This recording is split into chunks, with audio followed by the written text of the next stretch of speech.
안녕하세요. 오늘도 서연살롱을 찾아주셔서 감사합니다.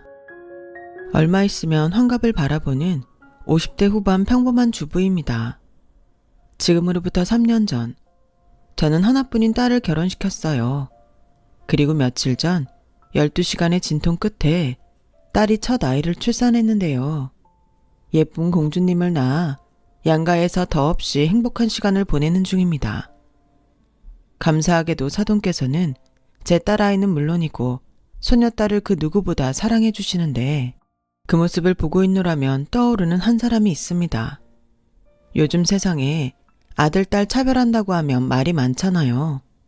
우선 저희 세대도 아들이건 딸이건 모두 똑같은 귀한 자식이라고 생각하니까요. 그런데 저희 시어머니는 그렇지 못한 사람이었어요. 때문에 오랜 시간 제 딸은 여자라는 이유로 할머니라는 사람에게 차별을 받았고 그에 따른 고질적인 상처가 있었는데요. 물론 아들 손자를 낳지 못한 저도 오랜 시간 고통을 받아야 했죠. 그렇다 보니 이제 갓 태어난 외손녀가 저에게는 특별하기만 한데 그러면 그럴수록 자꾸 떠오르는 시어머니 생각에 이렇게 몇 자 적어봅니다. 저와 남편은 같은 직장에서 만나 결혼하게 됐어요. 남편은 평소에는 말이 없는 편인데 평소 책임감이 강하고 표현은 서툴지만 마음만은 진국인 그런 사람이라 제가 많이 좋아했어요. 결혼만 하면 아이 둘 셋 낳고 마냥 행복하기만 할 줄 알았는데 결혼 후에는 지독한 시집살이가 저를 기다리고 있더군요. 남편은 홀어머니를 둔 장남이었어요. 다행히 시어머니가 시아버지로부터 받은 유산이 많아 경제적으로는 여유가 많았죠. 가장 노릇까지는 하지 않아도 됐는데 밑으로 남동생과 여동생이 있었죠. 여동생은 딸이라는 이유로 자기 어머니께 차별을 많이 받았다고 했어요. 먹는 것부터 입는 것, 교육까지 오빠들과 극명한 차이를 두어 여동생이 속상해 우는 일이 많았다고 하더군요. 없는 집도 아니고 있는 집에서 차별을 받으니 여동생의 상처가 아무래도 깊었을 것 같아요. 그래서 남편이 알게 모르게 여동생을 많이 챙겼다고 해요.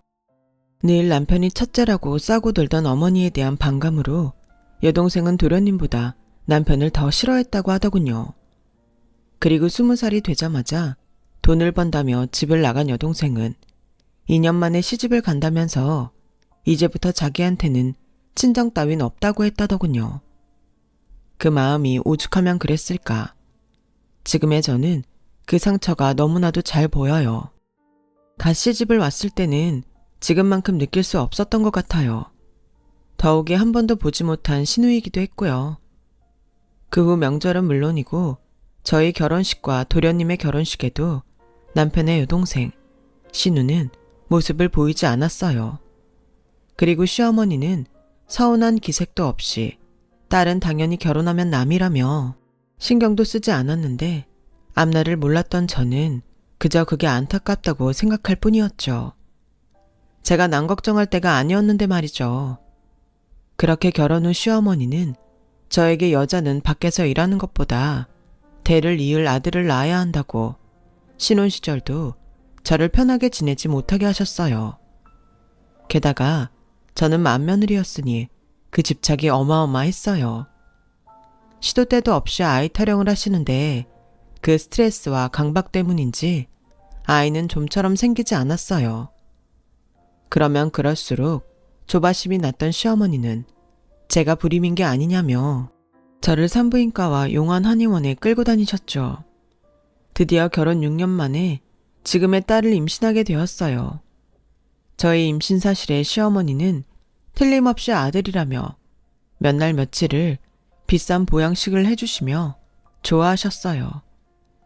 저는 임신 초기부터 아이가 아들이 아니면 어떡하나 걱정스러운 마음에 마음 편히 퇴교도 하지 못했어요. 밤이면 딸을 낳아 시어머니에게 호되게 당하는 그런 꿈을 꾸기도 했는데 그래서인지 임신 기간 동안 하혈도 여러 번 하고 배도 자주 뭉쳐 고생을 많이 했었죠. 그러다 여느 때처럼 진료를 보는 중 뱃속에 아이가 딸이라는 걸 알게 되었어요. 하늘이 무너지는 것 같고 눈앞에 화가 잔뜩 난 시어머니 얼굴이 아른거리는데 지금 생각해도 딸에게 미안하지만 그때는 아이를 낳아도 앞이 캄캄하기만 하겠다는 생각밖에는 없었네요. 당신, 아까부터 얼굴이 왜 그래? 설마 의사 선생님이 딸이라고 해서 그런 거야? 성별이 뭐가 중요해? 우리 아이가 건강하다는 게 중요하지. 모르는 소리 하지 마. 당신도 당신 어머니 알잖아. 분명 손녀인 거 알면 난리 날 텐데 나 벌써부터 무섭단 말이야. 아, 우리 엄마도 참. 그래도 너무 걱정하지 마. 뱃속에 애한테 안 좋아. 내가 어떡하든 자기랑 우리 애기 상처받지 않게 지킬 거니까 나만 믿어. 남편은 걱정 가득한 얼굴로 그런 약속을 했어요. 하지만 저도 남편도 그 약속이 잘 지켜지긴 어렵다는 걸 이미 알고 있었죠. 그래서 솔직히 할 수 있다면 남편도 신우처럼 아예 시댁과 연을 끊고 살았으면 좋겠다고 생각했는데요. 그저 생각만 있었을 뿐 맏며느리인 제가 그런 내색을 할 수는 없었어요. 그렇게 시간이 흘러 진통이 시작됐고 시어머니는 제가 20시간의 상고 끝에 큰 고비까지 넘어가며 딸아이를 낳자 예상대로 어떻게 딸을 낳을 수 있냐며 화를 내셨어요. 그곳에는 딸의 출산을 걱정해 달려온 저의 친정 부모님도 계셨는데 말이죠. 게다가 아이를 낳는 과정에서 저는 장시간 출혈이 있었고 상황이 좋지 않아 출산 직후 대학병원에 옮겨져 응급수술까지 받아야 했는데 시어머니는 걱정은커녕 아들도 못 낳은 주제에 무슨 유난이냐며 혀를 차셨다고 하더군요. 그러면서 걱정 가득한 친정 부모님에게 둘째 준비해야 하는데 자궁이 부실해서 큰일이라며 헛소리를 하셨다는데 그때 저희 엄마가 이성을 잃고 한 소리를 하자 어머, 딸은 엄마를 닮는다고 하던데 지금 보니 안 써둔 성줄머리가 영 못 쓰겠네요. 나는 이만 내 집에 갈랍니다. 이거 원 쓸모없이 돈만 썼잖아. 라며 뒤도 돌아보지 않고 병원을 나가셨다고 하는데 남편이 죄송하다고 몇 번이고 시어머니 대신 허리를 숙였다고 했어요. 하지만 시어머니는 바라던 손자가 아닌 것이 화가 났는지 수술 후 막 회복을 한 저에게 따지듯 이렇게 말씀하셨는데요. 아니, 그 좋은 걸 먹고 어떻게 계집애를 낳을 수 있니? 너도 참 양심 없다. 거기에 자궁 출혈? 나 원참 기가 막혀서 그동안 먹은 보약값 다 어쩔 거야. 엄마, 그만 좀 하세요. 수술하고 이제 막 몸 추스르는 사람한테 그게 지금 하신 말씀이세요. 그리고 그 보약은 엄마가 싫다는 사람한테 억지로 먹인 거잖아요. 뭐야, 넌 누구 편이야? 아무리 지처가 좋아도 그렇지 지금 애미 앞에서 지처를 두둔하는 거야? 내가 나만 좋자고 그래? 대를 이을 장손이 있어야 나도 너도 제사상 차려줄 후손이 생기는 건데 넌 걱정도 안 되니? 네, 저는 걱정 안 돼요. 그리고 이 사람 이번에 너무 힘들어서 저는 둘째 계획 없습니다. 그러니 엄마도 그렇게 아세요. 뭐야? 너 미쳤어? 네가 장남인데 둘째를 안 낳으면 어떡하겠다는 거야? 태훈이 있잖아요. 엄마가 그렇게 바라는 아들 손자 거기서 얻으세요. 저는 할 수만 있으면 장남자리도 태훈이 주고 싶네요. 이런 한심한 놈을 봤나? 그동안 장남이라고 지가 받은 걸 생각해야지. 이제 와서 지 동생한테 다 넘기겠다고? 네, 마음껏 욕하세요. 대신 이 사람한테는 함부로 하지 마시고요. 아셨어요? 여보, 그만해요. 그리고 어머니, 아들 손자 바라셨던 마음 제가 모르는 건 아닌데 이건 사람이 어찌할 수 있는 게 아니잖아요. 그래도 어머니 촌손주인데 예쁘게 봐주시면 안 될까요? 개코 같은 소리 하네. 예뻐야 예쁘지. 난 계집애는 하나도 안 예쁘다. 그러니까 잔말 말고 바로 둘째 가져라. 알겠냐? 시어머니는 그렇게 제 딸을 한 번도 안아주지 않으셨어요.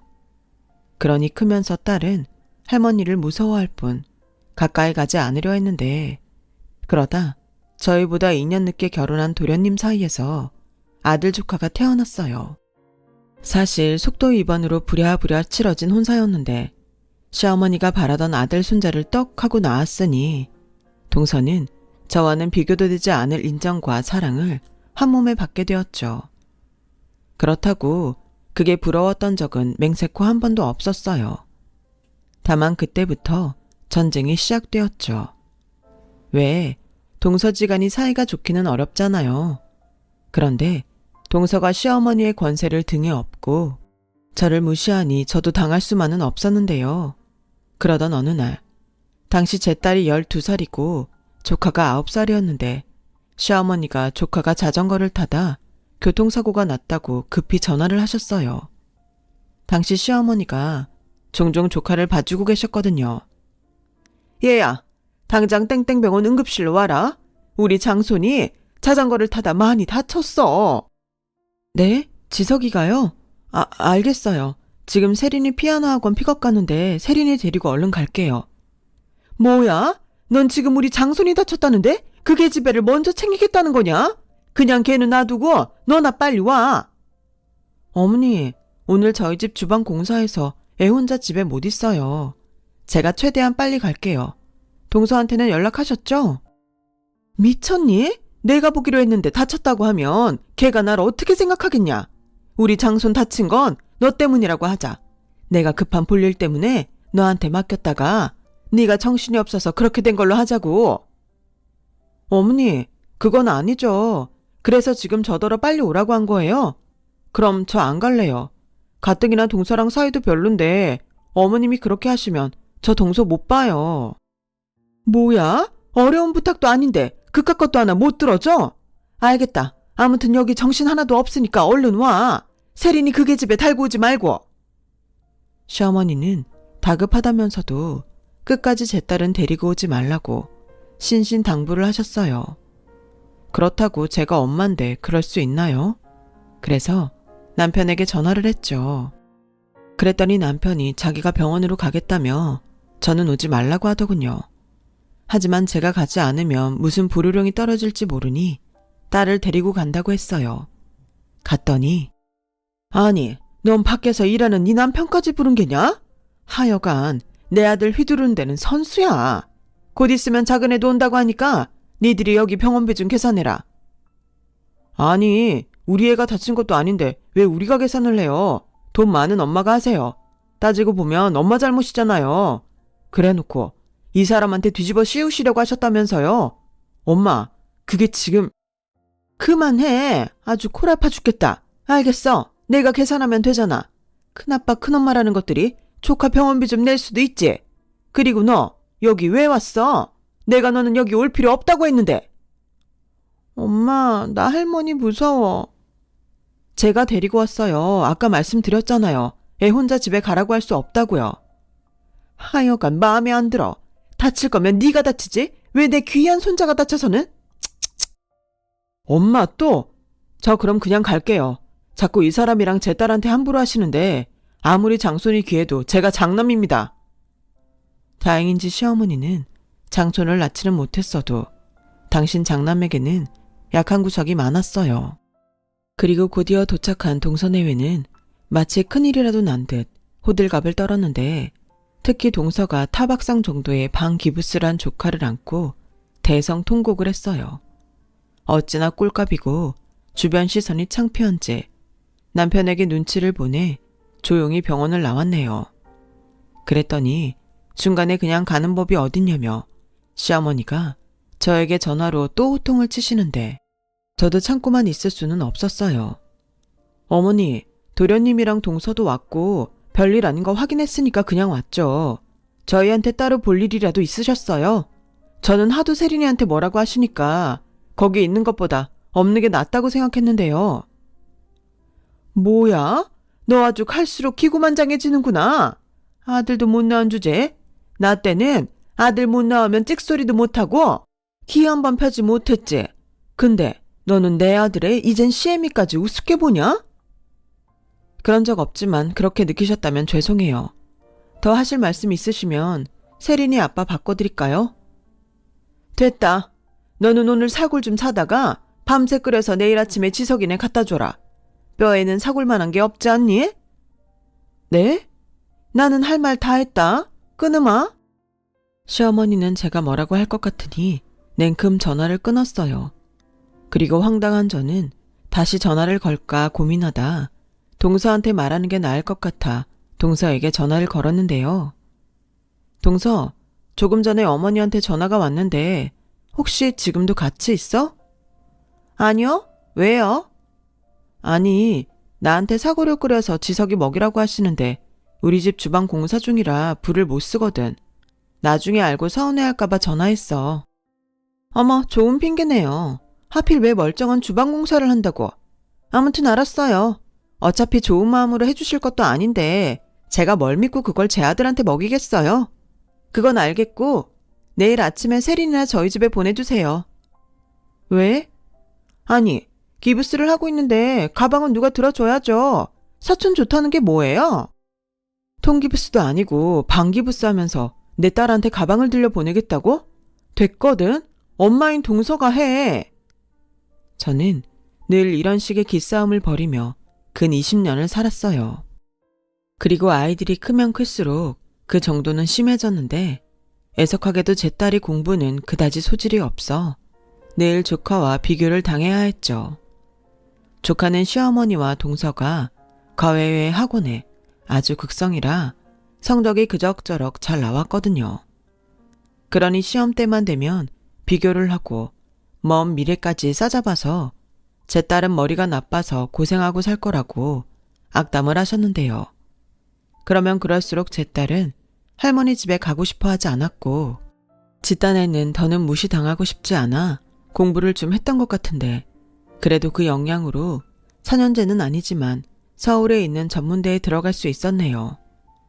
하지만 대학 졸업이 가까워져도 딸의 취업은 어려웠어요.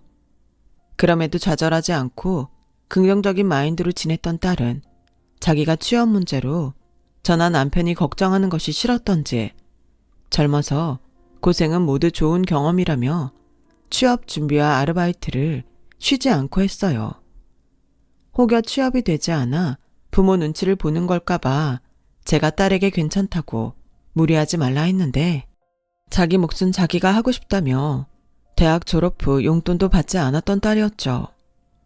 하지만 시어머니는 제 딸의 모든 것이 못마땅하다고 하셨어요. 사실 딸은 대학까지 보낼 필요가 없다고 한바탕 난리를 치신 적도 있었는데 4년제도 보낼까 말까 한 대학을 그 비싼 등록금 내면서 전문대에 보낸다고? 니들은 돈이 썩어나냐? 그럴 돈 있으면 우리 장손 학비에 보태라. 걔집에는 그냥 한 살이라도 젊을 때 빨리 시집이나 보내. 어차피 내세울 것도 없으니 따지고 말 것도 없잖아. 사지 60 멀쩡한 남자면 되지. 라며 저희 부부의 속을 뒤집어 놓으신 적도 있었어요. 그러다 스카이는 아니더라도 서울 4년제를 나온 조카가 대기업은 아니어도 나름 큰 회사에 입사했다는 소식을 전해 듣게 되었어요. 동서가 축하 기념으로 밥이나 함께 먹자며 저희 가족을 초대했어요. 분명 가서 좋은 소리 들을 게 없을 것 같아 마땅한 핑계를 생각해 참석하지 않으려 했는데 저희 딸이 자기 때문에 제가 눈치를 본다고 생각했는지 자기는 괜찮다며 웬일로 자기가 먼저 작은아빠 집에 가자고 하더군요. 솔직히 불안했지만 남편이 그랬어요. 나중에 두고 몇 번이고 안 좋은 소리 듣느니 가서 밥이나 먹고 축하 선물이나 주고 우리는 얼른 오자고요. 그래서 저 나름대로 책 잡히고 싶지 않은 마음에 평소 사지도 않는 명품 매장에서 조카 넥타이를 샀어요. 그렇게 초대받은 약속날이 다가왔고 저희 가족 모두가 참석했는데요. 시어머니가 언제 오셨는지 미리부터 오셔서 동서와 함께 음식을 하고 계셨어요. 저희 시어머니가 손수 음식을 하는 경우는 매우 드문 일이라 제가 좀 놀랐는데 저희 딸이 먼저 조카에게 입사 선물이라며 자기가 산 벨트를 전해주더라고요. 그런데 그 모습을 보고 시어머니가 기겁을 하며 딸이 들고 있는 쇼핑백을 가로챘어요. 아이고, 취직도 못한 처지에 누나라고 싸구려 뭐 하나 사왔나 보네. 얘, 우리 장소는 싸구려 안 해. 이거 너나 가져라. 할머니, 이거 그렇게 아주 막 싸구려는 아니에요. 제가 아르바이트해서 번 돈으로 산 건데. 됐어. 어디 부정타게 기집애가 나서. 됐고, 이따 주려고 했는데 자, 할미 선물 받아라. 그렇게 말한 시어머니는 식탁 의자에 놓여있는 당신 가방에서 차키를 하나 꺼내 조카에게 건넸고 차키에 박힌 문양을 보니 외제차라는 걸 안 저는 놀라서 입을 다물지 못했는데 그 모습을 보고 동서가 웃으며 한마디 하더군요. 어머, 어머니, 어쩜 이렇게 선물도 센스가 넘치세요? 안 그래도 회사 들어가면 야근할 것도 걱정이고 차를 한 대 사줘야 하나 고민하고 있었는데. 우와, 할머니 짱, 볼 보네. 요즘 이 차 사려면 한참 기다려야 한다고 하던데. 이 할미가 누구냐? 다 알아서 척척 준비했지. 우리 귀한 장손 다치지 말고 안전하게 타. 그리고 외제차를 타야 남들이 무시를 하지 않는 거야. 괜히 사람들이 겉보기에 신경을 쓰겠어? 우리 장손은 무조건 입는 거 먹는 거 타는 거 다 좋은 것만 해라. 이 할미가 다 해줄게. 나중에 우리 장손 장가 갈 땐 이 할미가 아파트도 한 채 마련해 주마. 할미가 제대로 돈 굴릴 방법을 알았거든. 어머니, 저 너무 감동이에요. 지석이 너 빨리 감사하다고 절이라도 해.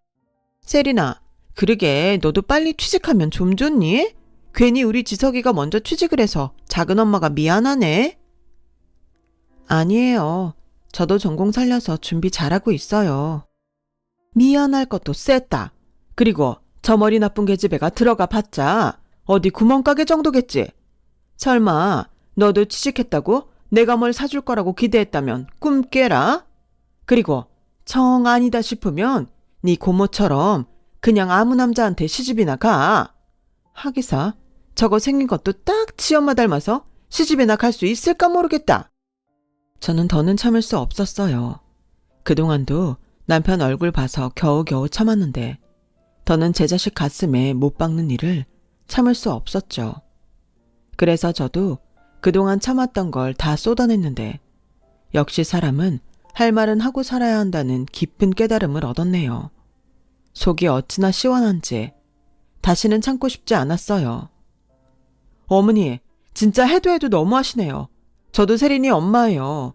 저한테 막말하시는 건 참아도 제 새끼 욕하는 건 저도 못 참겠네요. 어머, 깜짝이야. 어디 시어머니 앞에서 목소리를 높여. 아들도 못 낳는 주제에. 그리고 네가 못 참으면 어쩔 건데. 뭐 나랑 연이라도 끊게? 네, 어머님 말씀대로 저나 저희 딸은 이제 어머님이랑 상관없는 사람으로 살겠습니다. 어머니는 장손만 있으면 되시잖아요. 저도 엄만데 이걸 도대체 언제까지 참아야 해요? 어머니 돌아가실 때까지 참으면 되나요? 뭐야? 너 지금 나 빨리 죽으라고 제사 지내냐? 저희 세린이가 뭘 그렇게 잘못했는데요? 손자가 아니라 손녀로 태어난 게 그게 그렇게 죽을 죄를 지은 건가요? 도대체 언제까지 애 가슴에 상처 주실 건데요? 상처 같은 소리 하네? 어디서 시애미한테 눈을 동그랗게 뜨고 따져들어? 네가 그러니까 내가 네 딸이 더 보기 싫은 거야. 지도 맏며느리고 염치가 있으면 어떡하든 둘째로 아들을 낳을 생각을 했어야지. 무슨 잘못이냐고? 그걸 여태 몰라서 묻는 거야? 어머니, 저 세린이 낳고 거의 죽다 살아났어요. 그래서 세린이 아빠도 둘째 같지 않겠다고 한 건데 어머니는 제가 아들 손자 낳고 이 세상 뜨길 바라세요? 됐다. 너 어차피 다 늙어서 애 낳고 싶어도 못 낳잖아. 결론적으로 넌 우리 집에 와서 한 게 없다는 소리야. 그럼 고분고분하게 굴 것이지? 어디서 어른 앞에서 소리를 질러? 네가 그렇게 영 끊겠다고 하면 내가 무서워할 줄 아냐? 엄마, 그만하세요. 저도 더는 못 참아요. 한두 번도 아니고 이렇게 볼 때마다 막말을 하시는데 저희가 엄마 뵈러 오고 싶겠어요. 세린이랑 여보, 일어나. 그리고 이 시간 이후부터 저도 미숙이처럼 가족 없다고 생각하고 살게요. 엄마 돌아가셔도 상주는 제가 아니라 지석이 애비가 하면 되죠? 그럼 오래오래 만수무강하세요. 세린아, 가자. 당신도 진정하고 일어나. 선물 줄 것도 없으니까 다시 챙기고. 저희는 그날 이후 시댁과 연을 끊게 되었어요. 시어머니는 둘째 아들과 장손이 있다며 눈 하나 깜짝하지 않았는데 집에 돌아오는 길 차 안에서 룸미러로 딸을 보니 딸이 우리 부부 몰래 눈물을 흘리고 있더군요. 정말 억장이 무너지는 것 같았어요.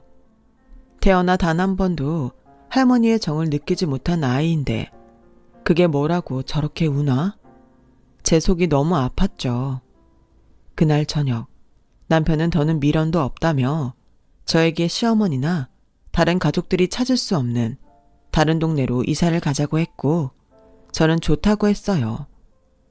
그렇게 10년 넘게 산 집을 부동산에 내놓았고 이사 갈 곳을 알아보는데 평소 친구들 만나는 것을 빼면 늦거나 외출도 잘하지 않는 딸이 무슨 일인지 매일같이 옷차림에 신경을 쓰고 집에 오는 시간도 늦어져 조금씩 제 신경이 쓰이기 시작했어요. 그래서 조심스럽게 만나는 친구가 있냐고 딸에게 물었는데 딸은 사실 만난 지 1년이 넘은 남자친구가 있다며 결혼까지 생각하고 있다고 하더군요. 겉으로는 그럴 수 있다고 말했지만 속으로는 사실 엄청 놀랐어요. 어릴 때 친하게 지내는 남자친구들은 종종 봤지만 결혼까지 생각하고 만나는 사람이 있다니 놀라지 않을 수 없었죠. 품 안의 자식이라고 딸이 성인이 되었지만 저에겐 어린 자식일 뿐이었거든요. 하지만 그렇다고 안 된다고 할 수 없기에 1년이나 만났으니까 그럼 집에 한번 데리고 오라고 해서 남편과 함께 자리를 마련했는데 걱정했던 것보다 인성이 참 바르고 조금 무뚝뚝한 제 딸에 비해 싹싹한 구석이 많은 딸의 남자친구가 저와 남편은 무척 마음에 들었어요. 그래, 자네는 무슨 일을 하나? 아, 저는 평범한 직장인입니다. 두 사람은 어떻게 만난 거예요? 우리 딸이 아직 취업 전이라서. 그게 사실 세린이가 제 생명의 은인이에요. 제가 길에서 뺑소니를 당했거든요. 근데 세린이가 차에 치인 저를 보고 차 번호도 사진으로 찍어놓고 저를 119에 신고해서 병원에 갈 수 있게 해줬어요. 사진에 찍힌 차 번호로 범인도 잡았고요. 어머, 세상에. 부모님이 많이 놀라셨겠네. 네, 제가 어머니가 일찍 돌아가셔서 안 계시거든요. 할머니랑 아버지가 많이 놀라셨어요. 그래서 세린이한테 살해를 하려고 했는데 세린이가 해야 할 일을 한 거라며 어떤 살해도 받지 않겠다고 하더라고요. 요즘 세상에 그런 사람이 어디냐고. 저희 아버지가 세린이 엄청 팬이에요. 뭐야, 그럼 세린이 너 벌써 어른들께 인사한 거야? 아빠, 그게 그 사고 이후로 내가 일하는 곳에 자주 오셨어. 너무 고마워서 살해를 꼭 하고 싶다고 찾아오신 건데 내가 안 받는다고 하니까 자주 오셨어.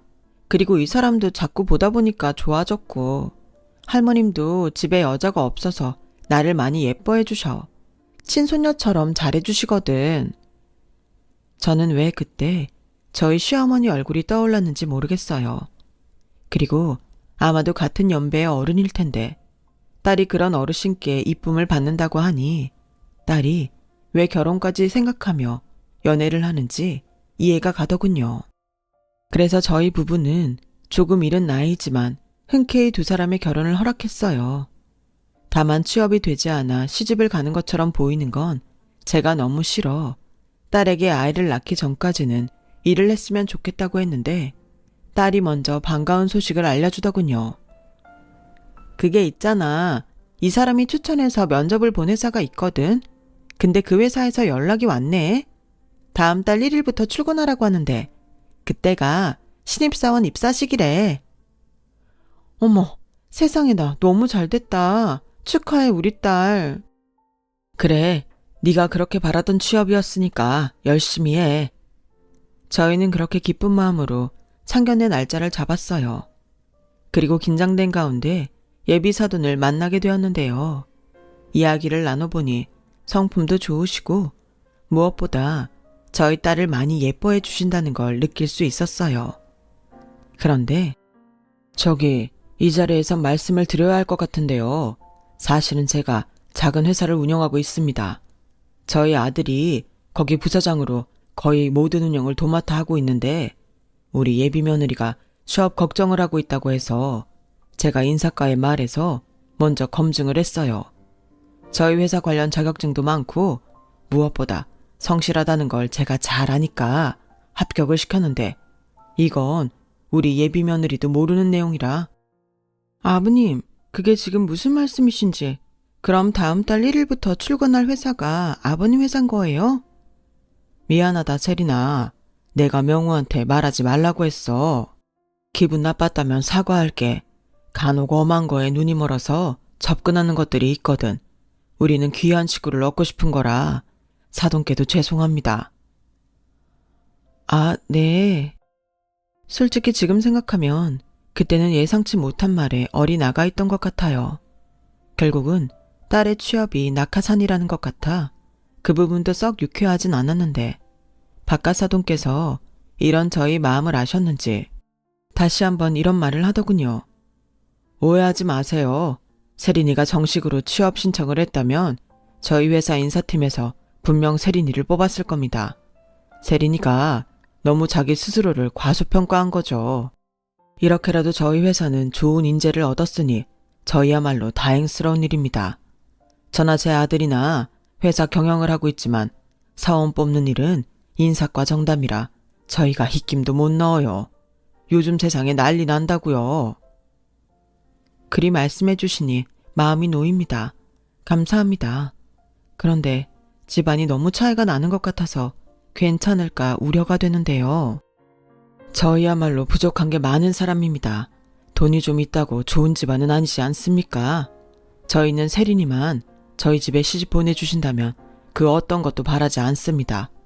최고로 비싸고 훌륭한 따님을 주시는데 제가 비싼 값을 드리는 게 맞죠. 근데 아들 결혼에 금액을 따지고 싶은 마음이 없어서 이렇게라도 제 마음을 표현하고 싶습니다. 제 마음이 두 분께 전달이 되었을까요? 엄마, 아빠, 저 정말 명우 씨랑 결혼하고 싶어요. 아버님도 할머님도 너무 좋으신 분이라 함께 살고 싶고요. 세린아, 그럼 결혼하면 분가하지 않겠다는 거야? 두 분은 그러지 말라고 하는데 엄마도 알잖아. 나 사랑 많이 받고 싶어. 할머니가 너무 예뻐해 주시니까 당분간은 살림도 배울 겸 같이 살고 싶어. 그래도 그게 쉬운 게 아닌데.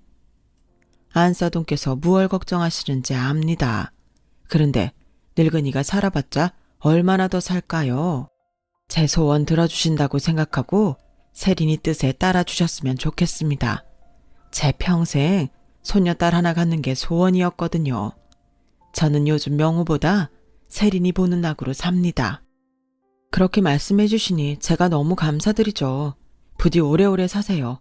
제 딸이 할머님이랑 함께하는 시간이 길었으면 좋겠네요. 참으로 훈훈하고 좋은 자리였어요.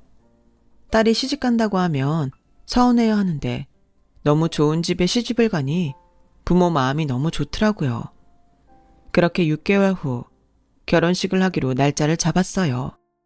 그리고 그 사이 딸은 시댁 회사긴 하지만 첫 직장에 다닐 준비를 했는데 그렇게 다음 달 1일이 되었고 회사에선 오전에 간단한 입사식이 있다며 바깥 사돈께서 회사로 저희 부부를 초대해 주셨어요. 저희끼리 점심이라도 하시자면서요. 그래서 저도 나름 신경을 쓰고 딸의 회사이자 사돈의 회사로 남편과 함께 도착을 했는데 생각보다 큰 건물을 보고 저도 남편도 놀랐었죠. 그리고 세상에 그런 우연이 또 있다고 거기서 시어머니와 동서를 보고 말았는데요. 회사 입구에서 외부인은 출입이 안 된다며 제지를 받고 있었는데 아무래도 조카가 취직했다는 나름 큰 회사가 사돈의 회사인 것 같았죠. 그리고 시어머니와 동서는 저희 부부를 보고 당황하는 것 같더니 곧 미소를 지으며 이렇게 말했어요. 아니, 니들이 여길 왜 왔어? 설마 우리 장손이 여기 취직한 거 알고 왔냐? 어머 형님, 정말이에요? 설마 제 아들 보려고 그렇게 꾸미고 오신 거고요? 근데 어째요? 엄마인 나도 여기 안으로 들어갈 수 없다고 하네요. 회사가 크니까 이런 게 불편해요. 그래? 동서야말로 웃긴다. 여기가 학교 입학식도 아니고 아들 입사한다고 여기까지 온 거야? 쟤 뭐라니? 그러는 너는 네 자식도 여기 취직 못 시키는 주제에 여길 왜 왔는데? 아니 이봐요. 나는 여기에 우리 장손이 떡하고 붙어서 할미가 축하하러 온 건데 제지를 하려면 저럼 잡상인이나 막아요. 세상에 할미가 손자 입사하는 것도 못 보게 합니까? 어르신, 여기에 이렇게 가족들 오고 그러지 않아요. 이렇게 계속 억지 부리시면 경찰에 신고할 수밖에 없다니까요. 그리고 두 분은 어떻게 오신 거죠? 혹시 이분들처럼 입사식 보러 오신 건가요? 아니요, 저희는요. 제가 황급히 이야기를 하려 했어요. 그러자 언제 왔는지 제 딸이 1층 세미나실에서 나오고 있었고, 아무래도 예비사위한테 저희 안내를 부탁받은 것 같아 보였는데, 정장을 입고 있는 제 딸을 본 시어머니와 동서가 눈이 뒤집혀 제 딸에게 쏘아붙였어요. 아니, 네가 여기 왜 있어? 재수없게. 설마 넌 네 동생 백으로 뭘 어째 보려는 거야? 이봐요, 우리 말고 쟤를 잡아요. 쟤야말로 여기 직원도 아닌데 저렇게 버젓이 안에 들어가 있잖아요. 그럴 리가 없습니다. 저희가 다 확인하고 안으로 들어가게 하니까요. 아니, 답답하네. 제가 저희 조카인데 전문대 출신에 취업도 되지 않아서 놀고 있거든요. 그런 애가 무슨 수로 이렇게 큰 회사를 들어오나요? 상식적으로 이해가 가세요? 동서, 말 다 했어? 왜? 작은 애가 없는 말 한 것도 아닌데.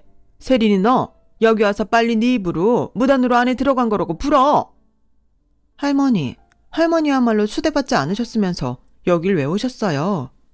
그리고 저기 두 분은 사장님이 정식 초대로 오신 분입니다.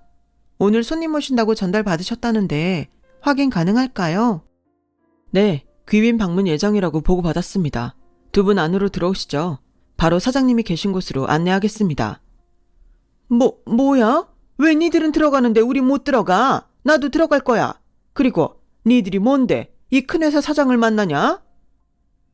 그야 다 그럴만 하니까 그러죠. 엄마야말로 그만 창피당하시고 돌아가세요. 뭐야? 그때였어요. 저희 부부가 안으로 들어갔는데 시어머니가 무슨 힘인지 저희보다 먼저 비집고 안으로 들어가셨고, 자기도 사장님을 만나 당신 장손 잘 부탁한다며 인사를 하겠다고 억지를 부리셨는데, 밖이 소란스러우니 예비사위가 걱정이 된 듯 세미나실에서 나오더군요. 세린아, 무슨 일 있어? 왜 이렇게 늦어? 어머님 아버님 오셨어요? 어머님 아버님? 이건 또 무슨 개소리야? 넌 누군데 얘한테 이름을 불러? 아, 세린이 너 남자 하나 꿰찼냐? 어머니, 자네 더 들을 것도 없네. 두 사람 안으로 들어가. 이제 곧 행사 시간이잖아. 너 지금 나 무시했냐? 이년이 칸이 배 밖에 나왔구만. 시어머니는 제 말이 기분이 나빴는지 단숨에 제 딸 머리채를 잡아채더니 그대로 밀치셨고, 깜짝 놀란 예비사위가 무슨 짓이냐며 소리를 치니 시어머니는 거침없이 예비사위에게 발길질을 하시는데 아주 아수라장이 따로 없었어요. 상황이 이러니 경비 직원들은 잔뜩 몰려와 시어머니를 붙잡았고, 시어머니는 그런 상황에도 무슨 생각인지 이런 말을 하셨어요. 내가 누군 줄 알고 이것들이 까불어? 내 손자가 여기에 입사를 했다고. 정정당당하게 척하고 붙었는데 니들이 뭔데 나한테 함부로 해? 참 어이가 없었죠. 이쯤 되면 무슨 상황인지 살필만도 한데 시어머니는 정말 아나무인답게 당신 하고 싶은 대로 다 하셨어요. 그리고 더 기분이 나빴던 건 팔짱을 끼고 희죽거리며 이 상황을 그냥 보고만 있는 동서였는데, 그때 문제의 장본인인 조카가 시어머니의 목소리를 듣고 헐레벌떡 뛰어나오더군요. 할머니, 무슨 일이세요? 여긴 왜 오셨고요? 엄마도, 큰엄마, 큰아빠도 오셨네요. 우리는 너 때문에 온 거 아니니까 신경 쓰지 마. 남편이 조카에게 말했어요. 그러자 동서가 어이없다는 듯 헛웃음을 쳤는데, 조카가 제 딸을 부축하고 있는 예비사위를 보더니 이내 얼굴이 사색이 되었어요. 나중에 딸에게 들으니 입사식 때 경영진과 임원진 사진과 인사말이 적힌 영상이 띄워져 있었다고 하더라고요. 부사장님? 근데 어떻게 얘랑... 그쪽이 설마 여기 할머니 장손입니까? 나는 세린이 예비 남편이고 저기 어머님 아버님 예비사위인데 이게 지금 무슨 일입니까? 누가 애도 아니고 입사식에 가족을 부르나요? 제정신입니까? 뭐라고요, 부사장님? 그제야 동서는 사태 파악이 됐는지 경악을 금치 못했어요. 그리고 놀란 건 시어머니도 마찬가지였는데, 그때 아무리 기다려도 저희 부부가 오지 않자 손수 내려온 사돈까지 아주 가족 대모임이 되었어요. 아니, 여기 왜 이렇게 소란스러운 거야? 너는 왜 여기 있고 안에 들어가 봐야 하는 거 아니야? 아버지, 상황이 좀... 아니 아가, 너 얼굴이 왜 그래? 누가 감히 내 며느리한테 손을 댔어? 저기... 자네는 누군데 여기 있나? 우리 회사의 신입이야? 저기 오해가 좀 있었는데요. 제가 이 아이 할미입니다. 그러니까 여기 세린이 할미이기도 하고요. 듣자 하니 제 손녀가 여기 아드님이랑 결혼을 한다는 것 같은데 착오가 좀 있었어요. 실수입니다. 하지만 저도 세린이 할머니니까 오늘 입사식은 보고 가면 안 될까요? 저 아이가 저희 집의 귀한 장손이라서요. 어르신, 세린이도 저희한테는 하나밖에 없는 귀한 며느리고 저희 회사 인재입니다. 이런 행동을 해놓고 실수라고요? 지금 하신 행동 결코 손자분에게 도움이 되지 않을 텐데 자네 이름이 뭔가? 계속 이렇게 회사에 누를 끼친다면 자네 입사는 취소했으면 하는데. 네? 죄송합니다. 다시는 이런 일이 없도록 할게요. 할머니 엄마 빨리 죄송하다고 빌어. 이게 뭐야? 내가 언제 여기까지 오라고 했어? 정말 내 인생에 도움이 안 돼. 엄마 아들 그렇게 말하면 엄마가 너무 서운하지. 엄마는 여기 가만히 있었어. 할머니가 당신 멋대로 저지른 거야. 너 지금 나한테 뒤집어 씌우냐? 저기 아버지, 여기는 제가 수습하겠습니다. 어머님 아버님 기다리시는데 올라가시죠. 그리고 30분만 늦게 내려와 주세요. 아무래도 행사 시작이 좀 늦어져서요. 알았다. 여기 수습 잘하고 저기 신입은 네가 알아서 해라. 세린아, 정말 괜찮니? 병원 안 가도 되겠어? 괜찮습니다. 그리고 여기는 회사니까 제가 알아서 하겠습니다. 그래, 저희는 이만 올라갈까요? 오늘 많이 놀라셨죠? 제가 괜히 여기까지 오시라고 해서. 제가 향이 좋은 차를 준비했는데 가서 안정을 취하시죠. 아닙니다. 저야말로 초대해 주셨는데 면목이 없네요. 아니, 그냥 가면 어떻게 큰애야. 나도 같이 가자. 어르신은 저와 얘기 좀 하시죠. 그리고 죄송한데 여기 경찰 좀 불러주시겠어요? 세린아, 이 사람들이 전에 얘기한 그 가족들 맞지? 근데 어쩌려고? 어쩌긴 소란을 일으켰으니 책임지게 해야지. 그리고 그쪽도 같이 가야죠. 내가 미리 알았다면 여기까지 오게 하지 않았을 텐데. 저기 부서장님, 저는 정식으로 입사한 신입입니다. 세린이랑 결혼하시는 건 알겠지만 오히려 세린이 입사가 더 부정적인 거 아닌가요? 제가 문제 삼을 수도 있는데요. 그래요. 할 수 있으면 해요. 여기 정세린 씨는 인사과에 제대로 심사해서 입사시킨 직원이라 아무 상관없거든요. 오히려 입사 첫날부터 이런 문제를 만들었으니 저야말로 인사과에 제고해야겠네요. 그리고 저희 회사 법무팀에 말해서 꼭 책임 묻도록 하겠습니다. 나중에 들었는데 결국 시어머니와 동서 조카는 경찰서행을 피하지 못했다고 하더군요. 그리고 끝내 조카는 입사 일주일 만에 입사가 취소되었어요. 조사를 해보니 면접 때 지인 찬스를 쓴 게 들통이 났다고 하더라고요. 그런데도 삐뚤어진 조카는 이 모든 일이 저희 딸 때문에 일어난 일이라며 집을 나갔는데 그날 이후 시어머니와 동서, 도련님까지 이사 준비로 바쁜 저희 집에 찾아와 사돈이자 사장님에게 조카를 다시 회사에 다닐 수 있게 해달라며 무릎까지 꿇고 사정했어요. 하지만 그건 저희가 할 수 있는 일이 아니었는데 그때 시어머니가 눈물까지 흘리며 전혀 예상하지 못한 말을 하기 시작하더군요. 사실 내가 얼마 전에 좋은 투자 정보가 있다고 해서 전 재산을 올인했다가 다 털렸다. 사기였어. 나는 그것도 모르고 빚까지 져서 투자를 했으니 지금 이거 수습할 사람은 우리 지석이밖에 없다. 지금 얘네 집도 대출금은 못 내서 경매에 들어갈 판국이야. 그동안은 내가 잘못했다. 이런 일이 생길지 내가 알았냐? 이번만 니들이 나나 우리 지석이 살려주면 내가 다시는 세린이 무시하지 않으마. 아니, 다시는 니들 앞에 나타나지 않겠다. 그러니 니들이 그 사람한테 입사 취소는 없던 일로 하자고 말 좀 해봐. 그 사람들이야 일개 직원 하나 붙여준다고 큰일 나는 거 아니잖니. 어머니, 몇 번을 말씀드려요. 저희도 안타깝지만 그건 저희가 할 수 있는 일이 아니에요. 작은 구멍가게도 아닌데 저희가 이래라 저래라 할 수 없죠. 엄마, 그건 이 사람 말이 맞아요. 어쩌다 일을 그 지경으로 만들었는지 모르지만 제가 일전에 말했듯 저희는 그냥 남처럼 지냈으면 합니다. 보시다시피 저희 곧 이사도 가요. 지석의 일은 유감이지만 저희랑 무관한 일이니 알아서 수습 잘하세요. 아주버님, 정말 너무하세요. 어머님이 그럴 수 있지만 저희가 세린이한테 그리고 아주버님 댁에 잘못한 건 없잖아요. 막말로 다 된 취업을 취소한다는 게 말이나 되나요? 저희 정말 억울해요. 저희 지석이 조카잖아요. 조카 좀 살려주세요. 저희 정말 길거리에 나앉게 생겼다니까요. 형님, 제가 그동안 형님한테 잘못한 거 다 빚이라고 생각하고 앞으로 잘할게요. 저 그냥 시녀라고 생각하고 막 부려먹으세요. 그러니까 제발 제 아들만이라도. 됐어. 동서가 아무리 그렇게 사정해도 불가능한 일이야. 그리고 이젠 정말 여기 오지 마. 이렇게까지 하고 싶지 않은데 계속 이러면 나도 경찰에 신고할 수밖에 없어. 난 그냥 자업자득이라고 생각할래. 그동안 나나 우리 세린이가 얼마나 힘들었는데 나한테 왜 이래? 매몰차다고 생각할 수 있겠지만 저는 그들을 돕고 싶은 생각이 정말 0.01%도 없었어요. 그러자 동서는 울고 화내고 그야말로 지랄 발광을 하다 세린이가 신고한 경찰에 의해 끌려나갔고 저희는 부랴부랴 이삿날을 당겨서 이사를 마쳤어요.